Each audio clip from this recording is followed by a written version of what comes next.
1/216 whole ഘാതം -2/3 ഹരിക്കണം 1/27 ഘാതം -4/3. നമുക്ക് 1/216 ഈ ഒന്നിനെ നമുക്ക് 1 ക്യൂബ് എന്നെഴുതാം. 216നെ 6 ക്യൂബ്. 1 ക്യൂബ് 1 ആണ്, 6 ക്യൂബ് 216 ആണ്. എന്നിട്ട് അതിൻ്റെ കൃതിയായിട്ട് -2/3 ഹരിക്കണം. അതുപോലെ ഒന്നിനെ നമുക്ക് 1 ക്യൂബ് എന്നെഴുതി 27നെ 3 ക്യൂബ്. 1 ക്യൂബ് 1 ആണ്, 3 ക്യൂബ് 27 ആണ്. അതിൻ്റെ കൃതിയായിട്ട് -4/3. ഇവിടെ അംശത്തിൻ്റെ ഛേദത്തിൻ്റെ കൃതി 3 ആണ്. അപ്പോൾ നമുക്കത് ഹോൾ ഘാതം എന്ന് എഴുതാം. അംശത്തിൻ്റെ ഛേദത്തിൻ്റെ കൃതി ഒരുപോലെയാണ്. അപ്പോൾ നമുക്ക് എന്തെഴുതാം? 1/6 എന്ന് എഴുതിയിട്ട് അതിൻ്റെ ഒന്നിച്ചിട്ട് കൃതിയായിട്ട് എന്തെഴുതാം? 3. എന്നിട്ട് അതിൻ്റെ കൃതിയാണ് എത്ര? -2/3 ഹരിക്കണം. അതുപോലെ പടി എന്തെഴുതാം? 1/3 ഹോൾ ക്യൂബ്. അതിൻ്റെ കൃതിയായിട്ട് -4/3. നമുക്കറിയാം ഏഘാതം എം ഹോൾ ഘാതം n സമം ഏഘാതം m × n ആണ്. അതായത് ഒരു പാദസംഖ്യയ്ക്ക് 2 കൃതി വന്ന പാദസംഖ്യ എഴുതി കൃതികൾ തമ്മിൽ ഗുണിക്കുക. അതുപോലെ നമുക്ക് ഇവിടെ കണ്ടോ, ഒരു പാദസംഖ്യയ്ക്ക് 2 കൃതി. അപ്പോൾ പാദസംഖ്യ എഴുതി എന്താ? 1/6 അതിൻ്റെ കൃതികൾ തമ്മിൽ ഗുണിക്കുക. എന്തൊക്കെയാണ്? 3 × -2/3. അതുപോലെ ഹരിക്കണം എന്നിട്ട് 1/3 ഘാതം 3 × -4/3. നമുക്ക് ഇത് ഗുണിക്കുമ്പോൾ ഈ 3 വെട്ടിക്കളയാം. ബാക്കി 1/6 ഘാതം -2 ഹരിക്കണം 1/3 ഘാതം ഇവിടെ നിന്ന് വെട്ടിപ്പോയിട്ട് -4. ഇനി നമുക്ക് a/b ഹോൾ ഘാതം -m ഒരു കൃത്യങ്ക നിയമമാണ്. a/b ഹോൾ ഘാതം -m എന്നുള്ളതിന് പകരം എന്തെഴുതിയാൽ മതി? b/a എന്ന് എഴുതുകയാണെങ്കിൽ m എഴുതിയാൽ മതി. അതായത് a/b അതിൻ്റെ കൃതി -m ആണെങ്കിൽ ഇതിൻ്റെ റെസിപ്രോക്കൽ ഇട്ടാൽ എന്താ സംഭവിക്കുക? കൃത്യങ്കത്തിന് ചിഹ്നം മാറ്റി എഴുതാം നമുക്ക്. അതുപോലെ ഇവിടെ ഇതെന്തെഴുതാം? റെസിപ്രോക്കൽ ഇടുക. 6/1 എന്ത് വരും? 6 എന്ന് എഴുതിയാൽ മതി.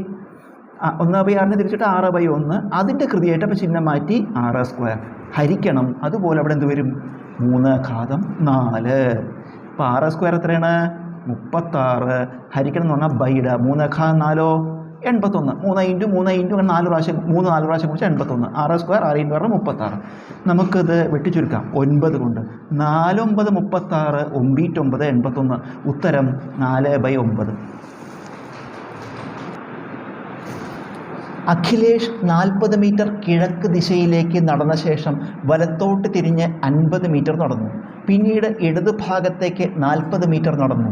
ഇപ്പോൾ അയാൾ പുറപ്പെട്ട സ്ഥലത്ത് നിന്ന് ഏത് ദിശയിലാണ്? അഖിലേഷ് 40 മീറ്റർ കിഴക്ക് ദിശയിലേക്ക് നടക്കുകയാണ്. അപ്പോൾ പുറപ്പെട്ട സ്ഥലം ഇവിടെയാണെന്ന് കരുതുക. അഖിലേഷ് ഇവിടുന്ന് പുറപ്പെട്ടു. 40 മീറ്റർ കിഴക്ക് ദിശ. കിഴക്ക് ദിശ പറയുമ്പോൾ ഇവിടെയാണ്.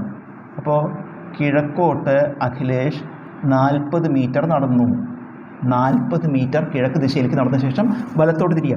ഇങ്ങനെ നടക്കുന്ന ആൾ വലത്തോട്ട് തിരിയുക പറയുമ്പോൾ നടക്കുന്ന ആളുടെ വലത് കൈ ഈ ഭാഗത്താണ് വരിക, വലത് ഭാഗം. അപ്പോൾ വലത്തോട്ട് പറയുമ്പോൾ ഇങ്ങോട്ടാണ് വരിക. വലത്തോട്ട് തിരിഞ്ഞ് 50 മീറ്റർ ഇങ്ങോട്ട് തിരിഞ്ഞു. അതായത് താഴേക്ക് പോവുകയാണ്, താഴേക്ക് ഇങ്ങോട്ട് പോരുകയാണ്.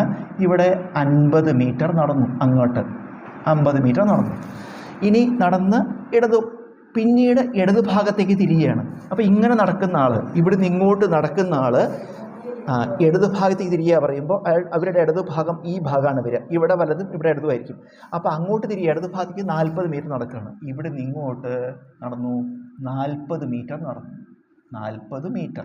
അപ്പോൾ അഖിലേഷ് ഇവിടുന്ന് പുറപ്പെട്ടപ്പോൾ ഇവിടെ എത്തി. ചോദ്യം എന്താ? ഇപ്പോൾ അയാൾ പുറപ്പെട്ട സ്ഥലത്തു നിന്ന് ഏത് ദിശയിലാണ്? പുറപ്പെട്ട സ്ഥലം ഇതാണ്. ഇപ്പോൾ എത്തി നിൽക്കുന്ന സ്ഥലം ഇവിടെയാണ്.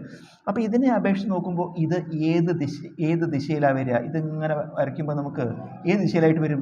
ഈ ദിശ എന്ന് പറയുമ്പോൾ എന്താണ്? കിഴക്കാണ്. ഇത് കിഴക്കാണ്, ഈസ്റ്റാണ്. ഇവിടെ എന്താണ്? ഇത് തെക്കുമാണ്.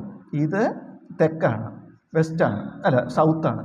അപ്പോൾ ഈ ദിശ പറയുമ്പോൾ ഇതിൻ്റെ രണ്ടിനും നേരെ ഇടയ്ക്കായിട്ട് വരും. അതായത് അയാൾ നിൽക്കുന്നത് തെക്ക് കിഴക്ക് ദിശയിലാണ്. ഇത് തെക്കാണ്, ഇത് കിഴക്കാണ്, അതിൻ്റെ കോണോടുള്ള ദിശയാണ്. അപ്പോൾ ഇത് നിൽക്കുന്ന സ്ഥലം തെക്ക് കിഴക്കാണ്. ഉത്തരം തെക്ക് കിഴക്ക് എന്നാണ് ഉത്തരം. തെക്ക് കിഴക്ക്.